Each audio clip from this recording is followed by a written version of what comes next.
Hello, everyone, and welcome to the latest business chat with me, Glenys Chatterley from EBN, which stands for Effective Business Network. See, I've still not made the decision about whether I should say that. I will at some point, maybe, I don't know, not now. Anyway, today I've got the amazing Sally Lakin, who owns her own company, which, as you can see from the screen, is Sally Lakin Wealth Management, which gives you some clue to what we're going to be talking about. One of my favourite subjects, money. Always useful, and I'm very good at spending it, so I like to know how to invest it wisely. So, Sally, welcome. Thank you. It's nice to be here. Good. So, tell me a little bit about how you got from wherever to here, your career and things like that. I mean, we don't have to start I was born in, but whatever you want to say. Yep. Well, my background's very different. So I currently am a financial advisor, and before that, my background was very different. I worked in marketing, so a very, very different sort of background really. And I sort of stopped working to have my family.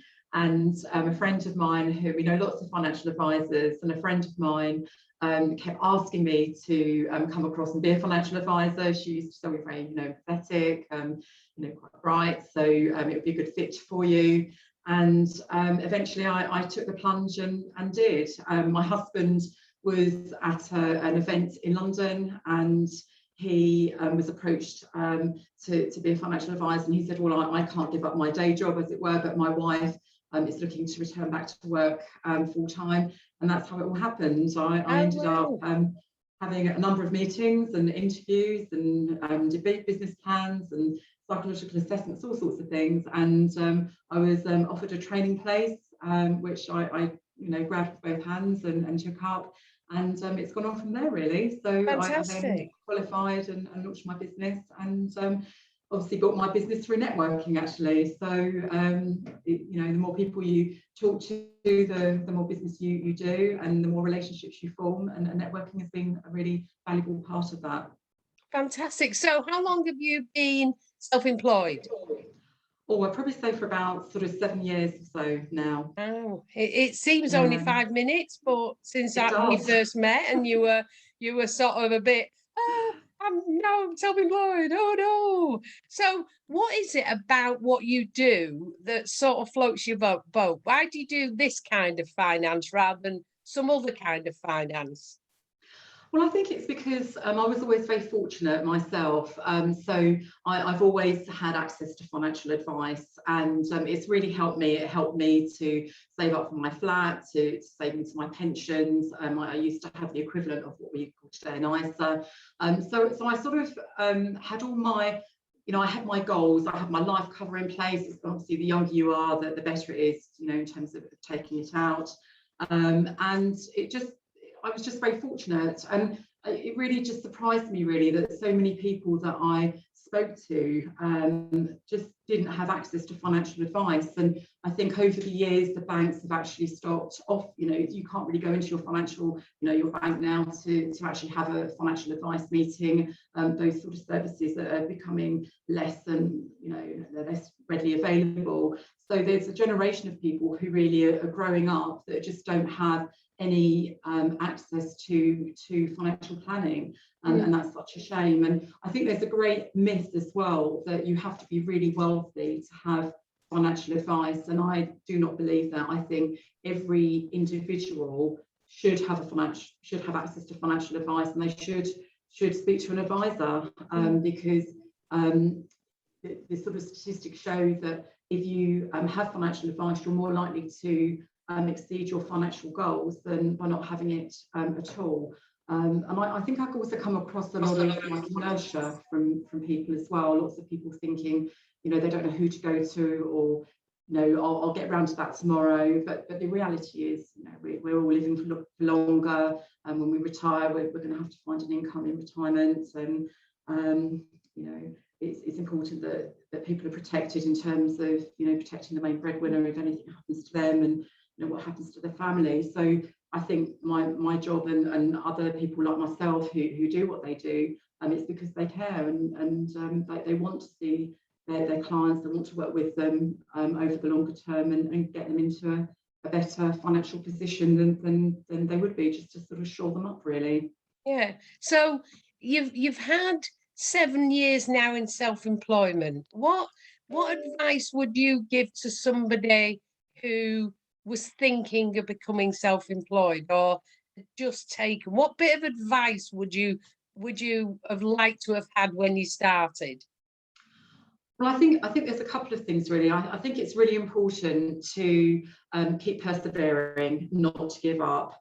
I was at a conference a couple of years ago, and someone sort of said, one of the speakers said, it's, it's often you can get a no, you can get some bad news and it's a no, but you never know how your day is going to open up. And that really stuck with me, because it doesn't mean just because you've got a no, or things haven't gone your way first thing in the morning, that's going to be the case for the rest of the day or the rest of the week. So I'd say really perseverance, just keep on going. If you believe what you're doing, listen to other people, listen to other business owners, be prepared to maybe adapt and be versatile, change your strategy and try new things if something obviously isn't working. Don't be offended if people don't want to do business with you. Sometimes it's just not the right time for them.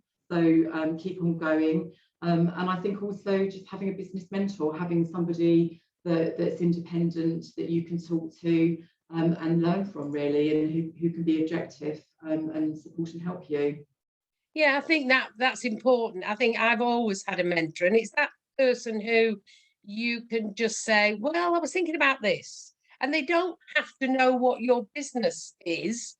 They have to be, I think, a business person, but it's just somebody who is objective, as you said, and can say, well, do you think that's a good idea? And the bottom line is, and anybody who ever listens to the business chat will know that I'm a great believer as a self-employed person, I can get the best advice from the most people, but I can still choose to ignore it. It's up to Yeah, me to make the decisions about my business. And you were saying, don't be offended if people say, no, it's not personal. Well, sometimes we don't like each other. That's human nature. It's absolutely. business. It's nothing about you in your life. It's just business.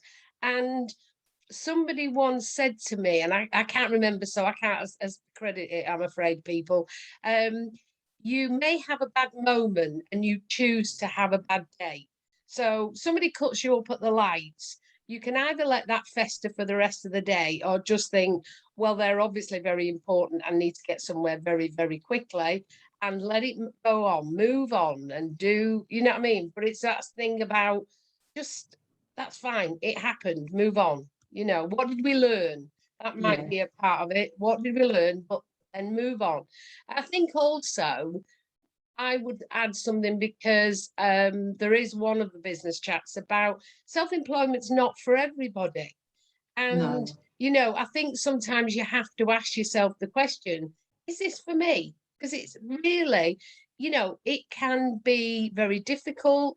There's a lot of uncertainty and all of that. And I think that's part of it as well. So, but anybody who ever listens to me knows I love self-employment. My beloved always said I never did bosses well. So what can I tell you? So, and that's probably true. Um, yeah. so tell me, if I was picking a financial advisor, what three things would you think I need to think about while I'm making that decision? Well, I think it's somebody that you sort of can trust, that you can open up to. I think that's really important, because it's very difficult, I think, for people to talk about their finances to their friends. It's something that's very personal. It's a personal thing. So I think it's somebody who's qualified to do what they're doing, that's somebody that you can talk to and trust, and that's going to want to work with you going forward for, as your life evolves and changes. I can talk to somebody who is in their 20s, and I'd like to think that relationship would continue for as long as possible, because they may have a family in the future, they may end up having an inheritance tax problem in the future. So it's just being able to walk with them through every step of their life's journey. And for for them to know that they've got someone that they can call and talk to. I say to my clients, you know, please make sure my number's plugged into your phone. If you need to ring me, ring me. You don't need to just wait for your annual or biannual review. If you need to speak to me before then, please feel free to do so. And I think that's important to find someone that you can work with that's accessible and supportive. Yeah, I think you're right. I think also you said at the beginning it's somebody you can trust. The thing is with talking to a financial advisor, they know everything about you, because my accountant knows about my business, and may know other bits, you know, income that I get from something else. But a financial advisor knows whether I'm married or not, whether I've got children or not, whether you know, I always say I've got 4 children, but I've actually got 7 because 3 of them are somewhere else. Oh, I've not, by the way. But it's all about you, a financial advisor, know if it's going to work properly. Have to know everything. You can't just say, "Oh well, I won't tell them that bit," because that bit might have implications on all the rest of it. So yeah, I think that's absolute key. It's I call it a hierarchy of trust, and for me, financial advisors are right at the top, because in order for us to have a transaction, you need to know an awful lot about me, more than anybody else. And I have to know that it's not going to appear on the 9 o'clock news. Not that any of my life is worthy of going on the 9 o'clock news. But I do say that, don't I? Right, okay. So tell me what you like to do in your spare time. Well, I have recently decided to get my pilot's license. Oh, And wow. it's something, my first journey in a plane was when I was 6 years old with my dad. And he had a friend who had a small plane, and I went up for a ride and absolutely loved it. And it's something I've always wanted to do. And I've had a number of lessons over the years. One of them was an aerobatics lesson. Oh, And gosh. I absolutely enjoyed it. I really love that. And I just thought, recently in the summer holidays, I have a 15-year-old son, and I booked him a surprise sort of mother and son thing, an activity, and it was a flying lesson. And I was chatting to the pilot and the flying club, and said, "Oh, it's something I've always wanted to do." And they said, "Well, why don't you?" And I thought, actually, yes, why don't I? Because you know, I tell my clients to seize the day and don't delay, as it were, sometimes. And I should take that advice myself. So I signed there and then. I joined the club, and I've been having some flying lessons. Oh, So fantastic. I And love it. when will you be a pilot? When can I book you for a quick weekend over in France? Oh, well, I'd like to think in the next 18 months, but that was what was so wonderful, because they said that's what we do. We, you know, obviously before lockdown happened, we did that. We, you know, we would also wish we go today, well, let's go to France, and we jump in a plane and we go to France to the 2K and hire some bikes and cycle in and have lunch and fly back again. So fantastic. Yay. Oh yeah, well, put me on the list. There will be a long list of people saying I'll come with you, but do put me on the list. That's fantastic. You know, one of the things I love about doing these interviews is I've known Sally for, well, 7 years, and I never knew that was something you'd ever always wanted to do. And I find out so many things. I was talking one of my interviews, the person was saying that I think he was in a rock band, and I think he might even have been a heavy metal type rock band, and he did yoga and meditation. And for me, those two things were just so, really, do they get together? So yeah, yeah.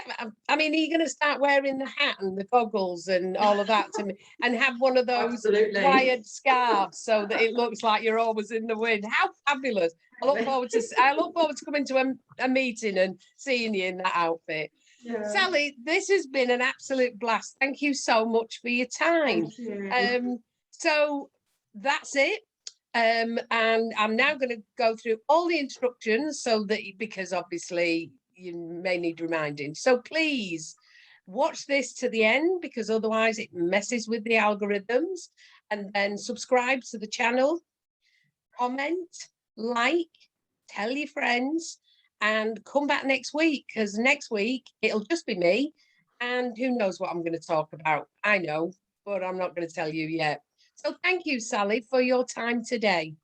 Thank you. It's been a pleasure. Thank you.